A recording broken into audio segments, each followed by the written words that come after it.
अधिवेशनापूर्वीच झाला असला तरी अद्याप पालकमंत्री पदाचं वाटप करण्यात आलं नसल्याने पालकमंत्री पदाचं वाटप कधी होणार याकडे सर्वांचं लक्ष लागलं होतं। तसेच बीड जिल्ह्यातील सरपंच संतोष देशमुख यांच्या हत्या प्रकरणामुळे बीडचं पालकमंत्री पद धनंजय मुंडेंना देऊ नये अशी मागणी जोर धरत होती।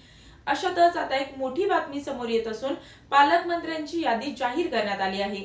यामध्ये उपमुख्यमंत्री अजित पवार यांना 2 जिल्ह्यांचं पालकमंत्रीपद देण्यात आलं असून अजित पवार हे पुणे आणि बीडचे पालकमंत्री असणार आहेत, तर मंत्री धनंजय मुंडेंना यादीतून वगळण्यात आलंय।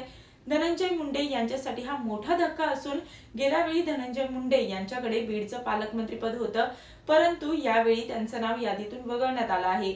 अखेर बीडचं पालकमंत्रीपद हे राष्ट्रवादीकडेच राहिलं आहे, परंतु धनंजय मुंडे यांना डच्चू मिळाला असून बीडचे पालकमंत्री आता अजित पवार असणार आहेत, तर मुख्यमंत्री देवेंद्र फडणवीस हे गडचिरोलीचे पालकमंत्री असणार आहेत। यासोबतच उपमुख्यमंत्री अजित पवार हे पुणे आणि बीडचे पालकमंत्री असतील, तर यासोबतच उपमुख्यमंत्री एकनाथ शिंदे यांच्याकडे मुंबई शहर आणि ठाण्याचं पालकमंत्रीपद देण्यात आलं आहे। तसंच पंकजा मुंडे यांच्याकडे जालन्याचं पालकमंत्रीपद देण्यात आलंय, तर गुलाबराव पाटील हे जळगावचे पालकमंत्री असणार आहेत। धुळ्याचं पालकमंत्रीपद जयकुमार रावल यांच्याकडे सोपवण्यात आलंय, तर वाशिमची धुरा आता हसन मुश्रीफ यांच्याकडे देण्यात आली आहे। संजय राठोड हे यवतमाळचे पालकमंत्री असणार आहेत, तर उदय सामंत हे रत्नागिरीचे पालकमंत्री असणार आहेत। यासोबतच अदिती तटकरे यांना रायगडच्या पालकमंत्री पदाचा पदभार देण्यात आला आहे।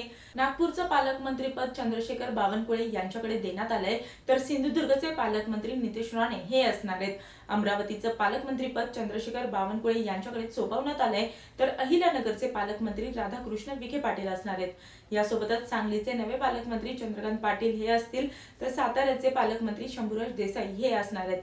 छत्रपती संभाजीनगरचे पालकमंत्री संजय शिरसाट, तर कोल्हापूरचे पालकमंत्रीपद प्रकाश आंबेडकर आणि यांच्यासोबतच सहपालकमंत्री म्हणून माधुरी पिसाळे हे असणार आहेत। अकोलामध्ये पालकमंत्रीपद आकाश फुंडकर यांच्याकडे देण्यात आले, तर भंडाऱ्याचे पालकमंत्री संजय सावकरे हे असणार आहेत। बुलढाण्याचे पालकमंत्री मकरंद जाधव हे असणार आहेत, तर चंद्रपूरचे पालकमंत्री अशोक उईके हे असणार आहेत। यासोबतच धाराशिवचे पालकमंत्री प्रताप सरनाईक हे असणार आहेत, तर धुळ्याचे जयकुमार रावल हे पालकमंत्री असणार आहेत। गोंदियाचे पालकमंत्री बाबासाहेब पाटील हे असतील, तर हिंगोलीचे पालकमंत्री नरहरी झिरवळ हे असणार आहेत। यासोबतच लातूरचे पालकमंत्री शिवेंद्रसिंहराजे भोसले हे असणार आहेत, तर मुंबई उपनगरचे पालकमंत्री आशिष शेलार आणि सहपालकमंत्री मंगल प्रभात लोढा हे असणार आहेत।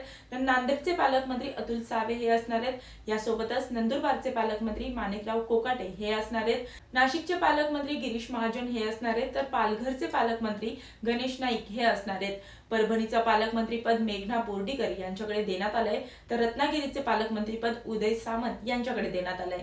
यासोबतच सोलापूरचे पालकमंत्री जयकुमार गोरे हे असणार आहेत, तर वर्ध्याचं पालकमंत्रीपद पंकज भोयर यांच्याकडे देण्यात आलं असून जालन्याचे नवीन पालकमंत्री पंकजा मुंडे हे असणार आहेत।